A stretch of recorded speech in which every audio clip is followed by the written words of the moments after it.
రాష్ట్రంలోని బస్సు ప్రయాణికులకు ఏపీఎస్ఆర్టీసీ శుభవార్త చెప్పింది. త్వరలో రాష్ట్ర వ్యాప్తంగా 2500 కొత్త బస్సులను రోడ్డెక్కించనున్నట్లు ఆర్టీసీ ఇన్ఛార్జ్ ఎంటీ కృష్ణబాబు ప్రకటించారు.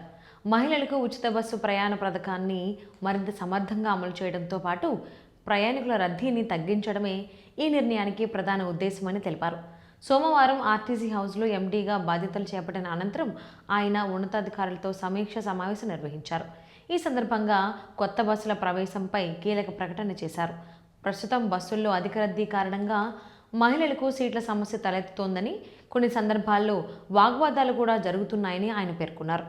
కొత్త బస్సులు రాకతో ఈ సమస్యలకు పరిష్కారం లభిస్తుందని తెలిపారు. పీఎం ఈ బస్ పథకం కింద కేంద్ర ప్రభుత్వం ఏపీకి 1050 ఎలక్ట్రిక్ బస్సులు కేటాయించిందని కృష్ణబాబు తెలిపారు.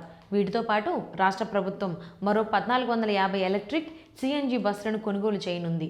మొత్తం కలిపి 2500 కొత్త బస్సులు ఏపీఎస్ఆర్టీసీ ఫ్లీట్లో చేరనున్నాయి. ఈ కొత్త బస్సుల వల్ల మహిళల ఉచిత ప్రయాణ సౌకర్యాన్ని మరింత సౌకర్యవంతంగా వినియోగించుకోవడంతో పాటు ఇతర ప్రయాణికులకు కూడా లాభం చేకూరనుంది. అలాగే కాలం చెల్లిన బస్సులను తొలగించి కొత్త బస్సులను ప్రవేశపెట్టడం ద్వారా ప్రయాణ భద్రత, సేవల నాణ్యత పెరుగుతాయని అధికారులు తెలిపారు. ఈ ఏడాది చివరికల్లా కేంద్రం అందించే ఎలక్ట్రిక్ బస్సులు రోడ్లపైకి రానున్నాయని, రాష్ట్ర ప్రభుత్వం కొనుగోలు చేసే బస్సులు కూడా ఇదే ఏడాదిలో ప్రారంభమవుతాయని చెప్పారు. దీంతో ఈ ఏడాది ఏపీఎస్ఆర్టీసీ చరిత్రలో కొత్త అధ్యాయం ప్రారంభం కానుందని అధికారులు అభిప్రాయపడుతున్నారు.